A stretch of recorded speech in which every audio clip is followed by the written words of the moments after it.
அதாவது எப்போவுமே நான் கூப்பிட்டா எல்லாருமே ஓரளவுக்கு ஆதரவு தந்து வர்றதுக்கு உங்களுடைய பொற்பாதங்களை தொட்டு வருக வருகவென வரவேற்கின்றேன்.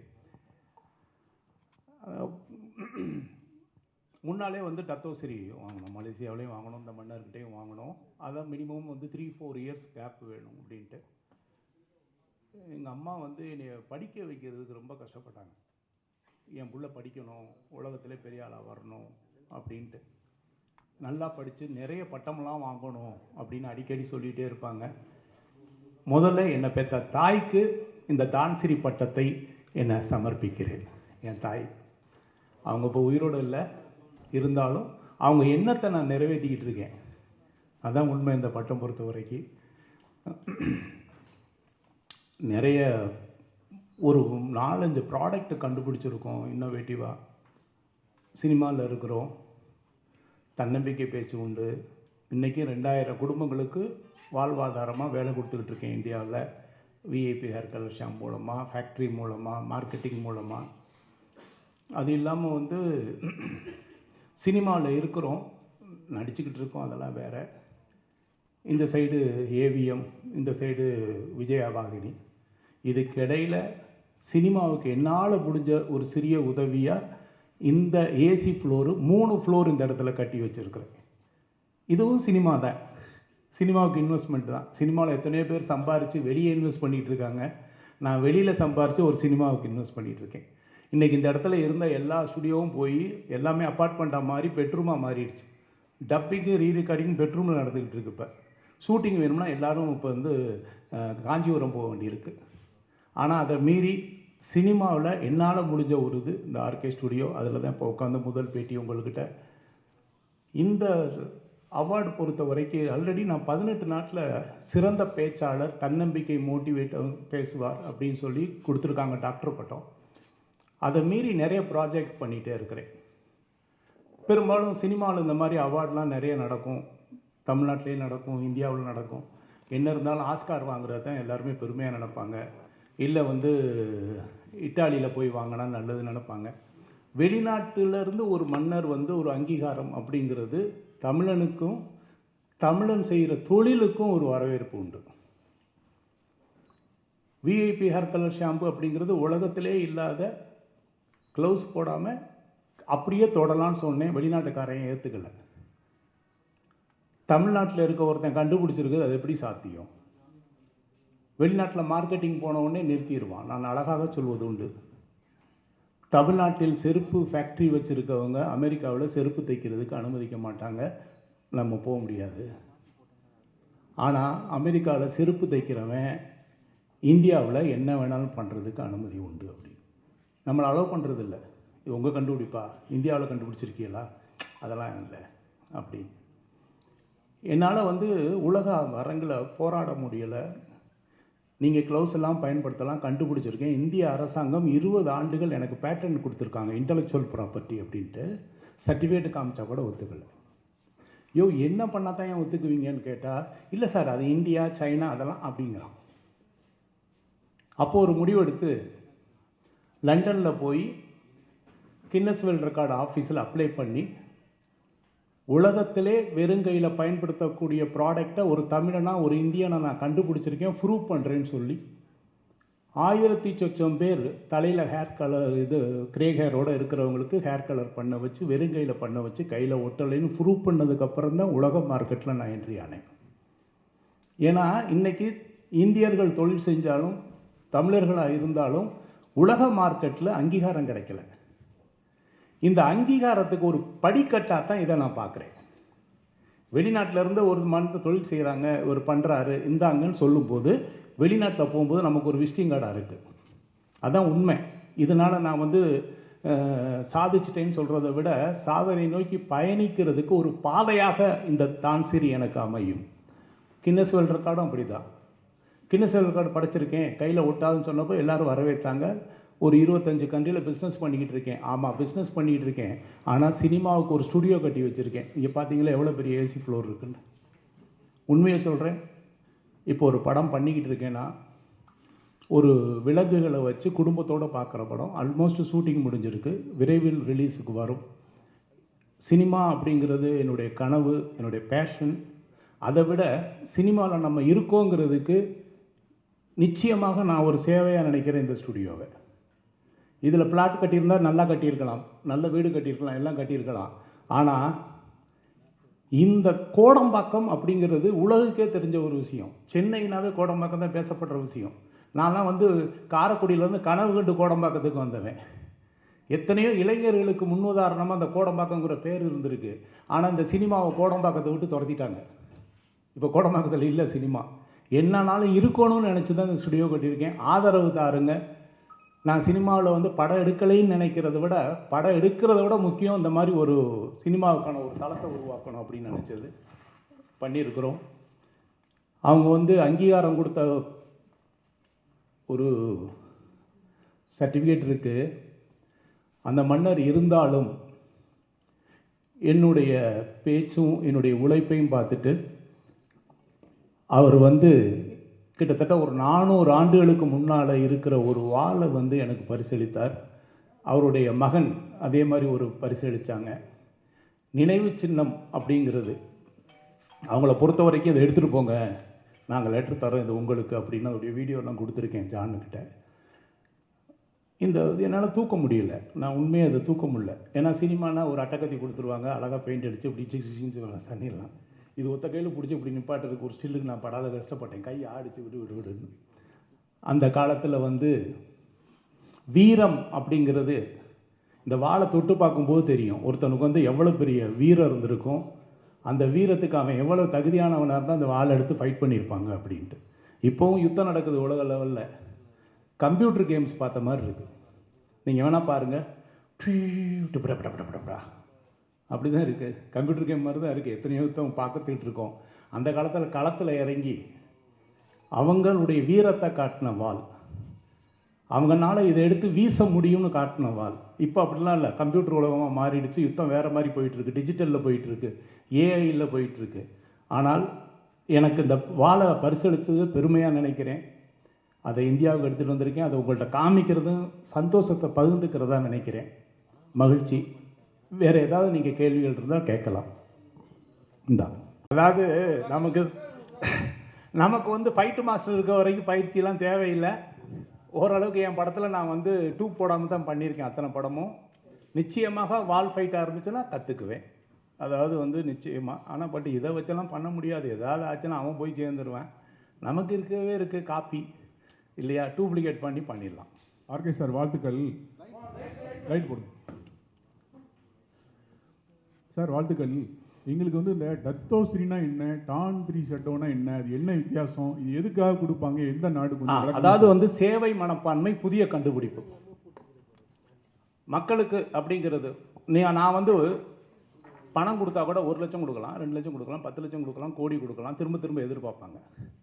ஒரு மனிதனுக்கு அறிவு கண்ணை திறந்து விட்டால், தன்னம்பிக்கை என்ற மிகப்பெரிய சக்தியை அவன் மனசுக்குள்ளே கொடுத்துட்டா அது என்றைக்கும் ஊற்றெடுக்கும். நான் எத்தனையோ லட்சக்கணக்கான பேருக்கு வந்து தன்னம்பிக்கை எடுத்திருக்கேன். வெற்றியாளர்கள் இருக்காங்க எவ்வளோ பேருக்கு.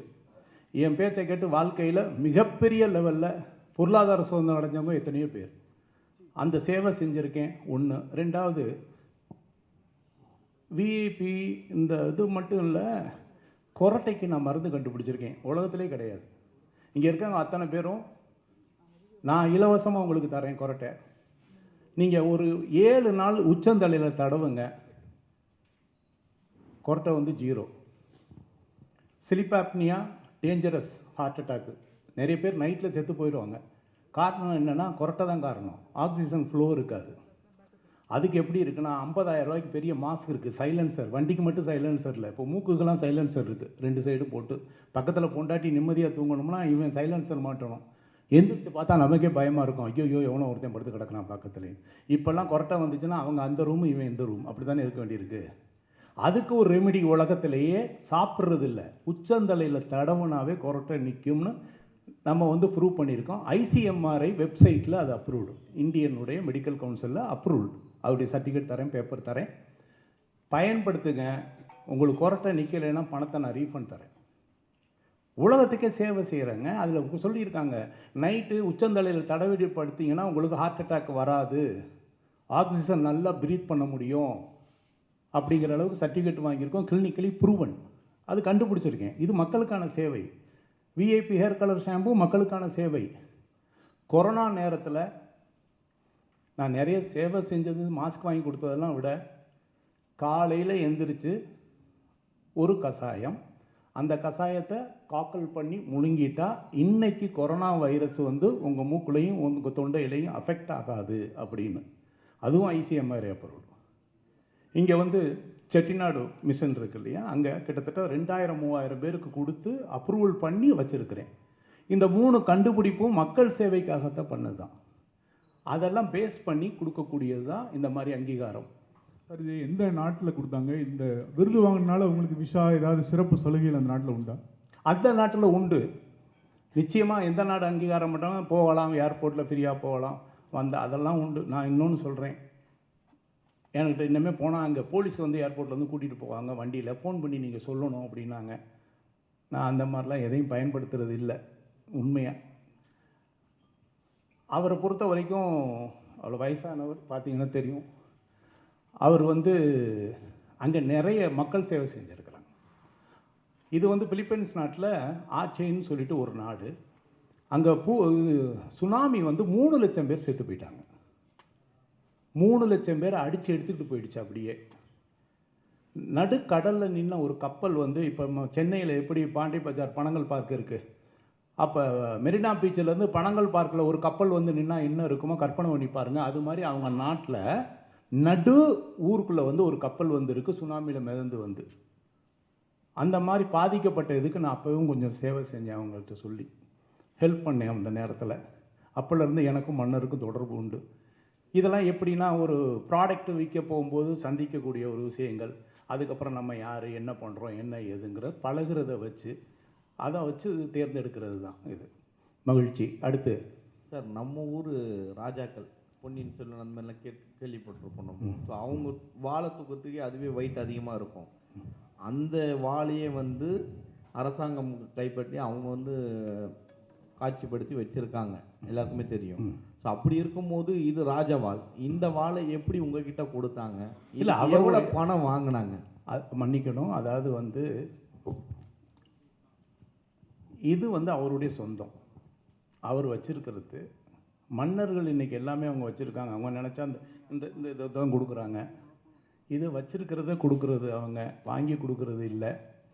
யாருக்கு யார் வேணாலும் பரிசளிக்கலாங்கிறதுல எந்த மாற்றமும் கிடையாது, பரிசளிக்கலாம். இன்னொன்று வந்து அந்த நாட்டிலையும் நான் பிஸ்னஸ் பண்ணிக்கிட்டு இருக்கேன், விஐபி ஹேர் கலர் ஷாம்பு. அதான் உண்மை. அவங்க பார்க்குறாங்க நம்ம வந்து ஆல்ரெடி டத்தோசிரி வாங்கியிருக்கோம், மேலும் இன்னும் ஒரு விஷயத்துக்கு ட்ராவல் பண்ணிக்கிட்டு இருக்கிறோம், இன்னும் பல விஷயங்கள் இருக்குது. அந்த ட்ராவல் பண்ணுறதுக்கு எனக்கு ஒரு படிக்கட்டாக இருக்கும். என்ன செய்யலாம்? இப்போ என்கிட்ட வந்து என்ன கொடுக்கலாம்? அவங்க ஒரு மோதிரம் போட்டு விடலாமா, இல்லை நகை கொடுத்து என்ன சாட்டிஸ்ஃபேக்ஷன் பண்ண முடியுமா? ஏதாவது யூனிக்காக ஒரு விஷயத்தை கொடுத்தா ஒரு இதாக இருக்கும், அவ்வளோதான். அதில் இதை கிஃப்டாக கொடுத்துருக்காங்க. ம்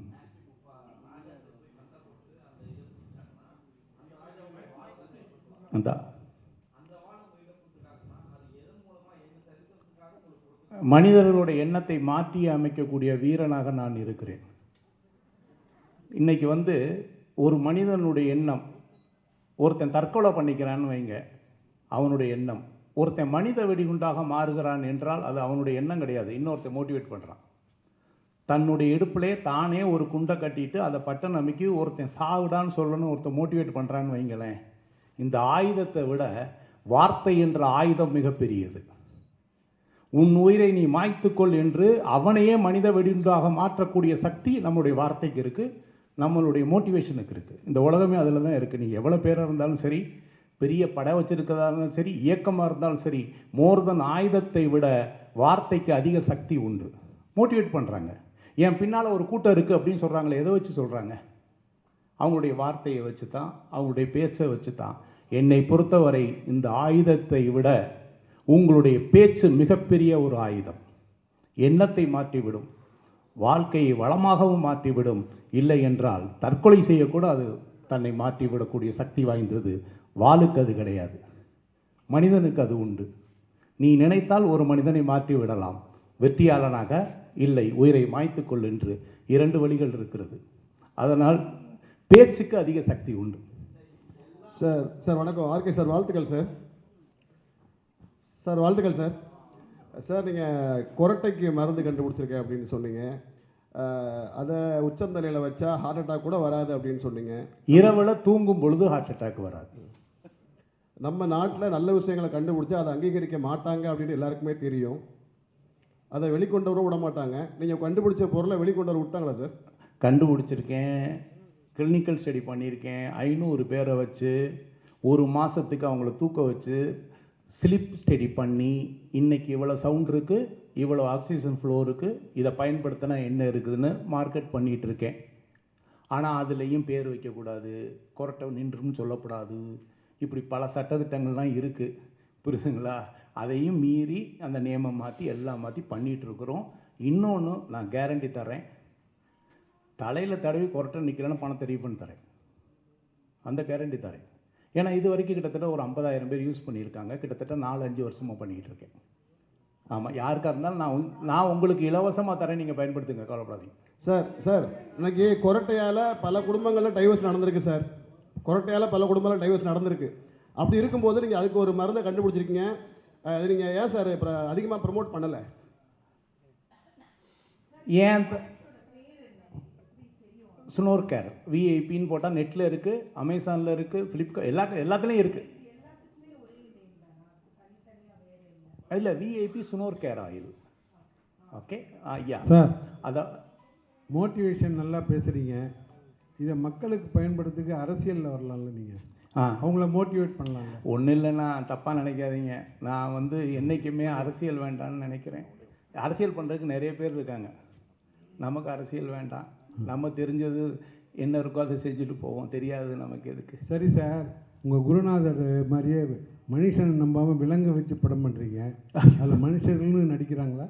கட்டாயமான, அதாவது யோகி பாபு அவர்கள் இருக்கிறார்கள், தம்பி ராமையா அவர்கள் இருக்கிறார்கள், நாசர் சார் இருக்கிறாங்க, நிறைய ஆர்டிஸ்ட். நான் என் படம்னாவே எல்லா ஆர்டிஸ்ட்டும் பக்கத்தில் நிப்பாட்டிக்குவேன். என்னை கொஞ்சம் பார்க்கணுன்னா அவங்களும் இருந்தால் சேர்த்து பார்ப்பாங்கன்னு. அதனால் தனியாக மட்டும் ஹீரோன்னு நினைக்கிறது இல்லை, டீம் ஒர்க்குன்னு நினச்சி ஆல் ஆர்டிஸ்ட்டு நல்ல பாப்புலர் ஆர்டிஸ்ட் போட்டு தான் பண்ணியிருக்கிறேன். இதில் ஒரு அனிமல்னால் ஒரு வீட்டில் வளர்க்குற நாய். உண்மையை சொல்லணுன்னா ஆணவ கொலை அனிமல்ஸையும் விடவில்லை. இன்றைக்கி ஆணவ கொலையை பற்றி எல்லாரும் பேசிகிட்டு இருக்கோம். பணக்காரன் வீட்டில் ஒரு நாய் இருந்தால் அந்த ஆணவ கொலை எப்படி இருக்கும், அதுதான் இந்த படத்துடைய கதை. ஓப்பனாகவே சொல்கிறேன். அந்த நாய் தங்கத்தட்டில் சாப்பிடுது, ஏசியில் படுத்துருக்குது, ஆனால் பெண் நாய். ரோட்டில் போகிற ஒரு ஏழையுடைய ஆண் நாய், அதுக்கு 2க்கும் லவ் வந்துருச்சு. யோசிச்சு பாருங்கள். இது எந்த அளவுக்கு ஒரு பணக்காரன் ரிவெஞ்சுக்கு ஆனான்னா, நம்ம மனுஷனை பற்றி பேசிகிட்டு இருக்கோங்க, அவன் வளர்த்த பெண் நாய்க்கு வந்த லவ்வுக்கு எதிரியாக மாறுறாங்க. அதாங்க கதை. சொல்லிட்டேங்க, ஆனால் படம் பாருங்கள், நல்லா இருக்கும். எதுக்கு சொல்ல வரேன்னா, ஆணவ கொலை அனிமல்ஸையும் விடவில்லை. என் பணக்கார விட்டு பொண்ணாயிடா, எப்படா நீ ரோட்டில் ஒரு ஆம்பளை நாய் வளர்த்துனா கிஸ் பண்ணிடுமா, பார்த்துருவோமா அப்படின்னு ஒருத்தன் வில்லன் கிளம்பி வர்றான்னா, அதனால ஒரு ஹீரோ என்ன பாதிக்கப்படுறான், அவன் வாழ்க்கை என்ன டிசாஸ்டர் ஆகுது அப்படிங்கிற ஒரு மிகப்பெரிய. சார், இந்த மோட்டிவேஷனல் ஸ்பீச் வகையில் அவங்க கவுண்ட் எடுத்து உங்களை ஹானர் பண்ணுறாங்க. எங்கே நீங்கள் மோட்டிவேஷன்? எனக்கு எல்லாமே விட்னஸ்க்கு வீடியோ இருக்குது, ட்ரைனிங் கிளாஸஸ் பண்ணது எல்லாமே இருக்குது. எல்லாமே யூடியூப்பில் இல்லை அந்த யூடியூப்பில் போட்டால் இலவசமாயிடும்.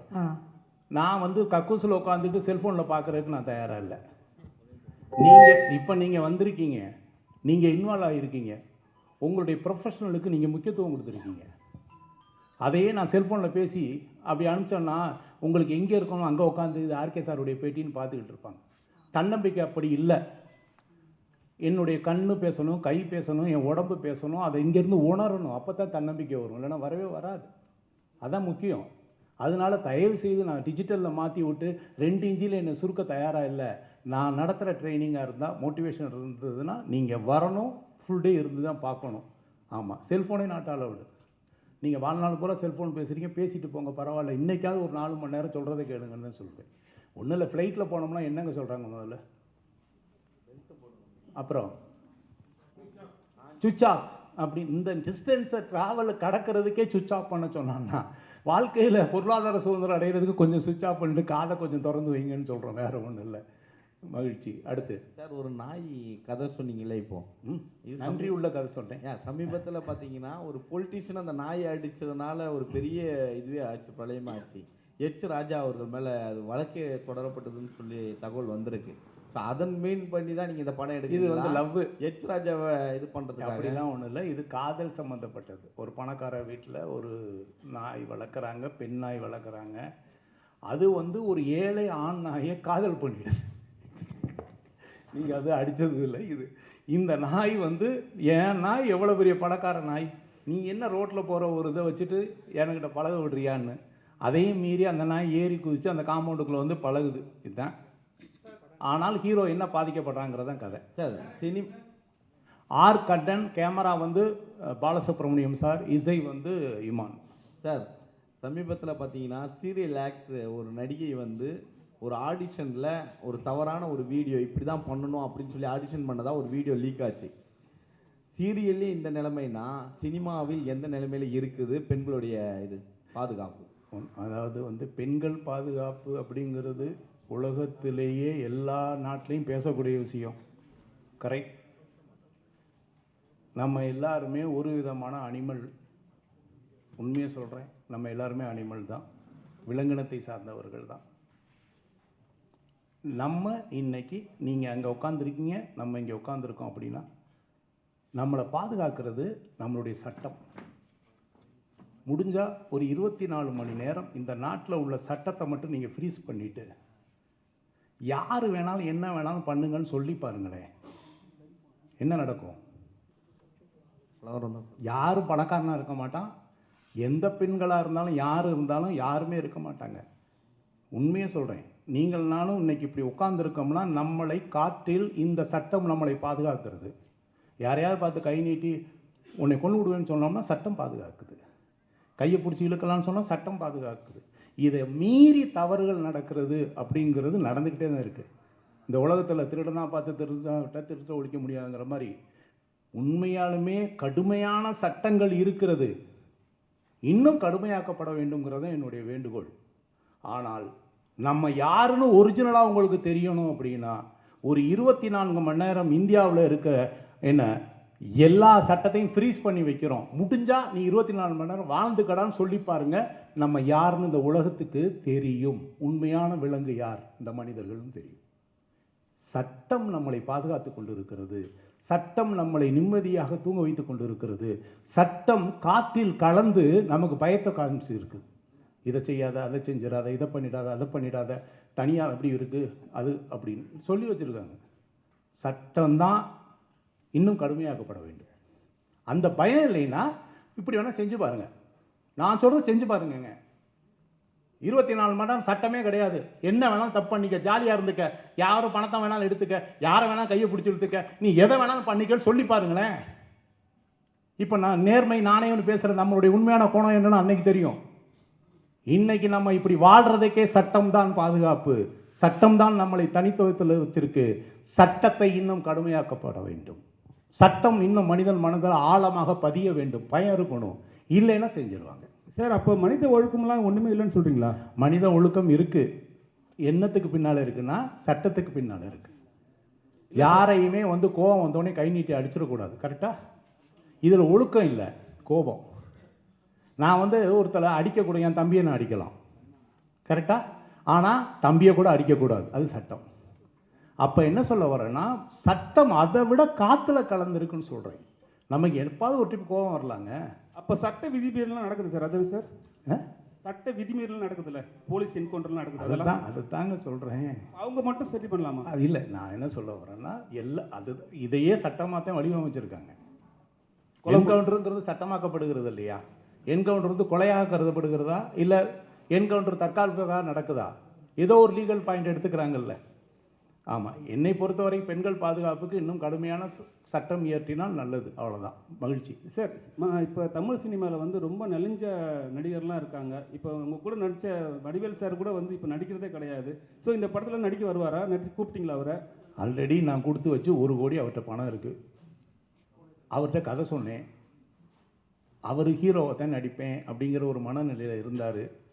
அதனால கொஞ்சம் இன்னும் பேச்சுவார்த்தையில் இருக்கோம். அவர் இறங்கி வந்தால் சத்தியமாக மீண்டும் அவருக்கு சந்தர்ப்பம் வழங்கப்படும். அதாவது நம்ம காமெடிக்கு வடிவேல் சார் மாதிரி முடியவே முடியாது. பாடி லாங்குவேஜ் அசத்திக்க முடியாது அவர் வச்சு. கரெக்டாக ஒரு காலகட்டங்கள் உண்டு இல்லையா? நிச்சயமாக பார்ப்போம். சார் நிறைய படங்கள் இப்போ வர படங்கள் வந்து சில படங்கள் வந்து ஒரு ஹீரோ இல்லாமல் நடிக்கிறாரு. ஆனால் வந்து ஆர்கே சார்கிட்ட மட்டும் ஏன் நான் ஹீரோ தான் மட்டும் அப்படி இல்லை. நான் பேசும்போது சொன்னார். இப்போ நடிச்சுக்கிட்டு இருக்காரு. நிச்சயமாக நம்ம அடுத்த படத்தில் ஒன்று பண்ணுவோம். இப்போ அந்த படத்தில் பண்ண வேண்டியது தான் இப்போ தம்பிராமையா அவர்கள் பண்ணிக்கிட்டு இருக்காங்க. இதில் நிச்சயமாக கூப்பிடுவேன். ஆல்ரெடி அட்வான்ஸ் கொடுத்து வச்சுருக்கேன், பயன்படுத்திக்குவேன். சார் என்னோட ஒரே ஒரு விஷயம், இப்போ நீங்கள் தலைக்கு மேலே வந்து அந்த இது வச்சா கொரட்டை வராதுன்னு ஒரு விஷயம் சொல்லியிருந்தீங்க.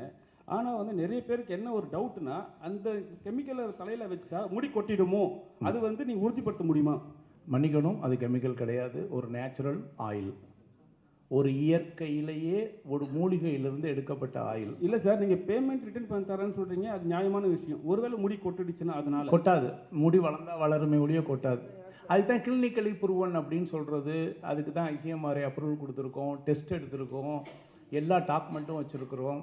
ஏதோ சும்மா சொல்கிறது இல்லை. பஸ் ஸ்டாண்டு பக்கத்தில் ஐயா வா சாமி இதை எடுத்து சாப்பிட்டு பாரு சாமி நல்லா வரும் சாமி, நீ ஒரு 10 ரூபா கட்டி அப்படிலாம் சொல்லலை. கிளினிக்கலி ஆராய்ச்சி பண்ணி ப்ரூவ் பண்ணி அதுக்கு என்ன வேணா உலக லெவலில் போகும்போது சர்டிஃபிகேட் மட்டும் தான் பேசும். இல்லை சார், தமிழ்நாட்டில் வந்து எப்பவுமே ஒரு அரசியல் கட்சி தலைவர்களோ அரசியல்வாதிகளோ மட்டும்தான் வந்து வாள் கொடுத்து பழக்கம். ஸோ வாள் கொடுத்தாவே அவங்க வந்து ஒரு அரசியல் கட்சியில் போய் சேர்ந்துருவாங்க, இல்லை அரசியல் கட்சி ஆரம்பிச்சிருவாங்க. ஏதாவது நல்லா, ஏன்னா வந்து நீங்கள் வந்து அப்போதில் நான் ஒரு 2021 நான் கேட்டிருக்கேன் அரசியல் கட்சிக்கு போகிற ஐடியா இருக்கான்ட்டு. நீங்கள் அப்பயே ஸ்டாப் பண்ணிட்டு போயிட்டீங்க. இப்போ ஏதாவது சொல்லுங்கள். வாழ்க்கையில் வந்து நான் இன்றைக்கி ரோல்ஸ் ராய்ஸில் வந்தேன். நான் அரசியல்வாதியாக இருந்தால் ரோல்ஸ் ராய்ஸில் வர முடியாது. முதல்ல நான் கஷ்டப்பட்டு ரத்தத்தை வேர்வையாக்கி நான் கஷ்டப்பட்டு உழைச்சி காசு, அதில் நான் அப்படி ஒரு வாட்ச் போட்டேன்னா ஆர்கே கையில் பார்த்தியா இவ்வளோ பெரிய வாட்ச்சு அப்படின்ட்டு. வேண்டாங்க. சேவை செய்கிறதுனா நான் நேரடியாகவே நான் சம்பாதிக்கிற பணத்தில் எவ்வளோ பேருக்கு சேவை செஞ்சிட்ருக்கேன். அரசியலில் தான் சேவை செய்யணும்னா அரசியல் சேவை செய்ய நிறைய பேர் இருக்காங்க. நான் மக்களுக்கு சேவை செய்யணும்னா நான் சம்பாதிக்கிற பணத்தை நான் நேரடியாகவே மக்களுக்கு செய்கிறதுக்கு தயாராக இருக்கேன். நமக்கு அரசியல் அப்படிங்கிறது ஓட்டு போடுறதோடு என்னுடைய அரசியல் முடிந்தது. நன்றி. சார், அப்போ விஜயோட அரசியல் அதே மாதிரி தான் இருக்குமா? விடுங்க, அடுத்து அது அவர்கிட்ட கேட்கணும்.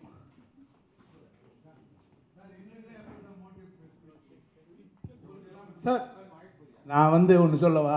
அதாவது ஜான் வந்து எப்போ சொன்னாலும் சரி, ஒரு சார் நம்ம எதாவது அப்படி பண்ணணும் இப்படி பண்ணணும் எதாவது சொல்லுவார். நான் சினிமா ப்ரொஜெக்ஷன் முடிஞ்சு நான் தான் முதல் அந்த கிஃப்ட் கொடுத்து விட்டேன், வீட்டுக்கு தூக்கிட்டு போங்கன்னா சார். ஏன்னா அதுவே ஒரு மோட்டிவேஷன். உண்மையை என்னுடைய எல்லா படத்துக்குமே ஒரு கிஃப்ட் கொடுத்துருக்கேன், எல்லாருக்கும் கொடுத்துருக்கேன் இந்தாங்கன்னு. அப்போ வந்து அதுவே ஒரு மோட்டிவேஷன் தான்.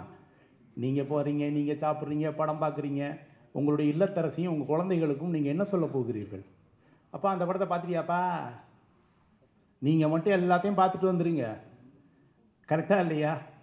முதல்ல சிந்தனை பண்ணேன், பரவாயில்லையா ஆர்கே படம் பார்த்தாருன்னா ஒரு கொடுத்து விட்டாங்க அப்படின்ட்டு.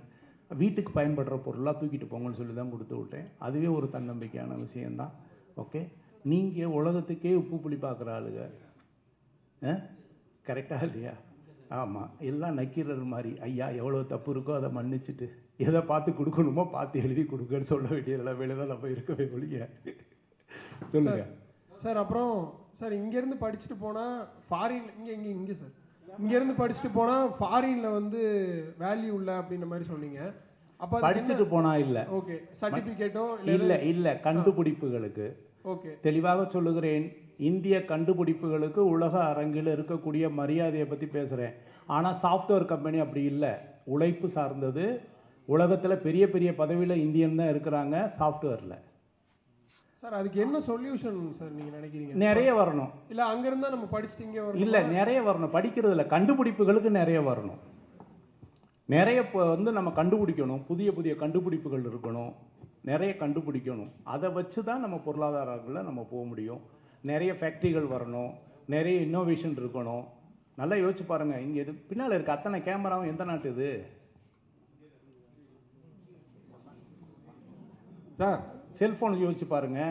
130 கோடி மக்கள் இருக்கிற இந்த இந்தியாவில் உலகத்தரம் வாய்ந்த ஒரு கைபேசியை நம்மளால் தயாரிக்க முடிகிறதா? சாம்சங்கும் ஐஃபோன் தானே வச்சுருக்கோம். யோசிங்க. அப்புறம் எப்படி நம்ம போய் பெருமையை சொல்ல முடியும்? சைனா ஃபோனை நம்ம வாங்குறோமா? என்ன சொல்கிறோம்? சைனா ஃபோன் சைனாவா அப்படின்னு கேட்குறோமா இல்லையா? அதே நிலைமை தான் இந்தியாவுக்கு இருக்குது. நான் என்ன கேட்குறேன், ஒரு சாம்சங் மாதிரியும் ஒரு ஐஃபோன் மாதிரியும் அதை விட இந்தியன் அப்படின்னு ஒரு ஃபோனை ஏன் நம்மளால் உருவாக்க முடியலை? மக்கள் தொகை இல்லையா? பணம் இல்லையா? யோசிச்சு பாருங்க. எவ்வளோ பெரிய வியாபாரத்தலம், 130 கோடி மக்கள் இருக்கிற வியாபாரத்தலம். ஆனால் நம்மளுக்கு கண்டுபிடிப்புகள் கம்மியாக இருக்குது. இல்லைன்னா உலகத்தோட காம்படேட் பண்ணுற தன்மை கம்மியாக இருக்குன்னு நான் நினைக்கிறேன். வேற ஒன்றும் இல்லை சார். போன நீங்கள் சொன்னீங்க 2 படம் வருஷத்துக்கு கொடுப்பேன்னு. ஆனால் 2 வருஷமாக நீங்கள் படத்தில் நடிக்கவே இல்லையே, என்ன காரணம்? இந்த ஸ்டுடியோ கட்டிகிட்டு இருக்கேண்ணா. ஏதாவது ஒரு இடத்துல தான் பணம் போட முடியும். நல்லது.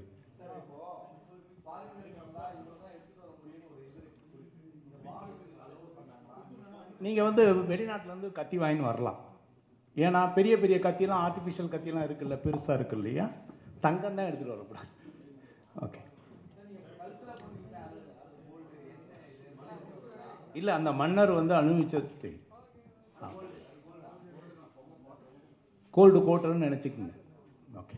ஆர்கே சார், நீங்கள் நடித்ததில் முக்கியமான படம் வந்து எல்லாமே ஒன்று செய்யும். அதில் வண்டு முருகன் வந்து கலக்கலன்னு கலக்கியிருப்பார். இப்போ வடிவேலுக்கு 1 கோடி ரூபா அட்வான்ஸ் கொடுத்துருக்குன்னு சொன்னீங்க. வண்டு முருகன் திருப்பி வருவாரா? சாஜி கட்டாயம் என் படத்தில் நடிப்பார். அதுலாம் ஒன்றும் மாற்றம் இல்லை.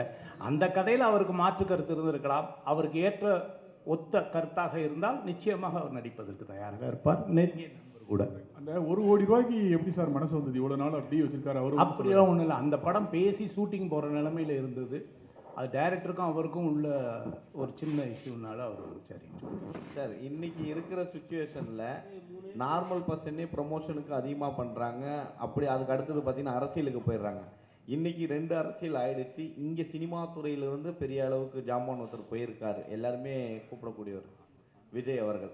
ஸோ சினிமா துறை சார்ந்து நீங்களும் இருக்கிறீங்க, சினிமா துறையிலும் வந்துட்டுருக்கீங்க. ஸோ நீங்கள் அவருக்கு சப்போர்ட் பண்ணுவீங்களா, இல்லை அரசியல் புரிதல் இல்லை அப்படின்னு ஒதுக்கிடுவீங்களா? சீரியஸாக சொல்கிற வரேன். எம்ஜிஆர் வந்து சினிமாவிலேருந்து வரலையா? யார் வரல? எல்லோரும் தான் வந்திருக்காங்க. என்னை பொறுத்தவரை வந்து நான் இது அரசியல் மேடையாக கருதவில்லை. அவ்வளோதான். சப்போர்ட் பண்ணலை அப்படி நினைக்கல.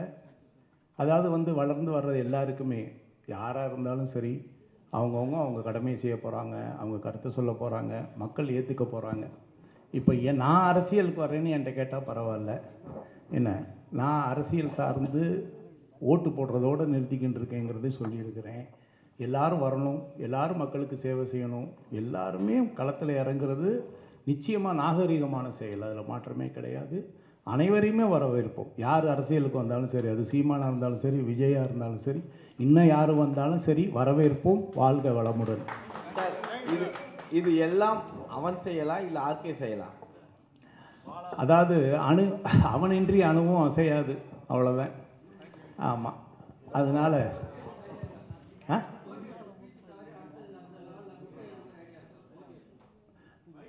இதை வந்து கிட்டத்தட்ட ஒரு 15 ஆண்டுகளாக இந்த கேள்வி உண்டு. மேபி என்னுடைய கருத்து தவறாக இருக்கலாம். இந்த உலகத்தில் யாரெல்லாம் வெற்றி அடைய முடியும் என்று புத்தகம் எழுதினார்களோ அவர்கள் தன்னுடைய வாழ்க்கையில் சாதிக்க முடியாத ஒரு விஷயத்தை புத்தகமாக மாற்றி காட்டியிருக்கிறார்கள். இதையெல்லாம் செய்தால் நீங்கள் வெற்றி அடைய முடியும் என்று. என்னுடைய லட்சியம் வந்து புக் எழுதுவது அல்ல, சுயசரிதை எழுத வேண்டும் என்பதற்காக இந்த ஆர்கே போராடி கொண்டு இருக்கிறேன். என்னை பற்றி சுயசரிதை எழுதுற அளவுக்கு என்னுடைய தன்னம்பிக்கை வளர்த்துக்கணும், உழைப்பை வளர்த்துக்கணும், கண்டுபிடிக்க வளர்த்துக்கணும். ஒழிய நானும் வெற்றி அடைவது எப்படின்னு புக் எழுதிட்டேன்னு வைங்களேன், அது முடிஞ்சிடும். வேண்டாம். நம்மளை இன்னொருத்த சுயசரிதை எழுதுகிற அளவுக்கு நம்ம போராடணும், உழைக்கணும், அந்த இலக்கை நோக்கி ட்ராவல் பண்ணணுங்கிறதுக்காக தான் புக் எழுதலை, வேறு ஒன்றும் இல்லை. மகிழ்ச்சி.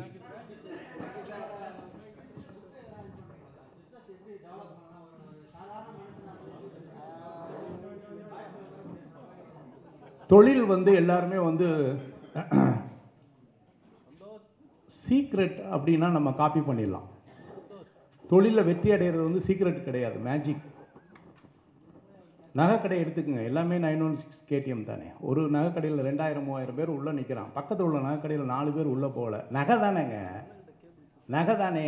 சீக்ரெட்டாக இருந்தால் நானே பிரிண்ட் அவுட் எடுத்து உங்களுக்கு கொடுத்துருவேனே, இந்த சீக்ரெட்டை பயன்படுத்துக்குன்னு சொல்லிட்டு. மேஜிக் ஆஃப் சக்ஸஸ்னு ஒன்று இருக்குது. இந்த தொழிலில் வெற்றியாளர்கள் வந்து மேஜிக் ஆஃப் சக்ஸஸ் தான் பண்ணுறாங்க. ஒரு மியூசிஷியன் மாதிரி தான் இருக்குது. நம்ம கண்ணு முன்னால் ஒரு துப்பாக்கி எடுத்து முன்னால் ஒரு கண்ணாடி வச்சு இவன் கண்ணில் சுடுறான், கண்ணாடி உடச்சிக்கிட்டு போது வாயிலிருந்து நீங்கள் சைன் பண்ண புல்லட் எடுத்து காமிக்கிறான். நம்மளாம் என்னடா கழுத்தை வெட்டி அங்கே வைக்கிறான், அந்த டேபிளில் வச்சு அங்கே கொண்டு போய் வைக்கிறான், நமக்கு முன்னால் கத்தி எடுத்து சொருகிறான், வெளியில் வர்றாங்க. ஆனால் நம்ம ஏற்றுக்கொள்கிற அளவுக்கு அந்த பர்ஃபார்மன்ஸ் இருக்கா இல்லையா, டீம் ஒர்க் இருக்கா இல்லையா? ஒரு பொண்ணை பார்த்து எப்படினோடனே அப்படிங்கிறான், கத்தி எடுத்து சொல்கிற அப்படியே இருக்கிறா, கடைசியில் உயிரோடு சிரிச்சுட்டு வந்துடுறாளா இல்லையா? சீக்ரெட்டாக இருந்தால் எப்படி இருக்கும், இல்லை மேஜிக்காக இருந்தால் எப்படி இருக்கும்? சீக்ரெட்டாக இருந்தால் அங்கே ரிவீல் பண்ணால் ஏதாவது இருக்குமா? ஒன்றுமே இருக்காது. இந்த உலகத்தில் வெற்றியாளர்கள்லாம் மேஜிக் பண்ணுறாங்க, அது எப்படின்னு தெரியலை. இன்றைக்கி நகைக்கடை எடுத்துக்கங்க, துணிக்கடை எடுத்துங்க. துணிக்கடை எல்லாருமே துணிக்கடை தானேங்க. அவங்க ஒன்றும் எல்லாமே வந்து தறியில் நெஞ்சு மிஷினில் கொண்டாடலைங்க, லேபிள் மட்டும் தானே பண்ணுறாங்க. நகை அப்படித்தானே, நகையை நான் அவங்க சொந்த வீட்டிலேருந்து எடுத்துகிட்டு வர்றதில்லை, ஒரு மெட்டல் தானே. ஆனால் அந்த நகைக்கடையில் 5000 10,000 பேர் உள்ளே போகிறாங்களே, ஒரு நகை கடையில் உள்ள செயின் வாங்குற கூட சார் வாங்க சார், சார் வாங்க சார் அப்படின்னு கூப்பிடுறாங்களே. அப்போ நகைக்கடைனா எல்லாமே தான் போகணும். மேஜிக் ஆஃப் சக்ஸஸ் தான் வேர்ல்டில் பெரிய சக்ஸஸ். என்னுடைய பார்வையில் நான் பார்த்ததில் ஒரு தொழில் வெற்றி அடையுது அப்படின்னா அவனுக்குள்ளே ஏதோ ஒரு மேஜிக் இருக்குது. அந்த மேஜிக்கை மட்டும் கண்டுபிடிச்சிட்டோம்னு வைங்களேன், அது பெரிய சாதனை. சீக்ரெட் ஆஃப் சக்ஸஸ் கிடையாது. சீக்ரெட்டாக இருந்தால் சொல்லி கொடுத்துடலாம்.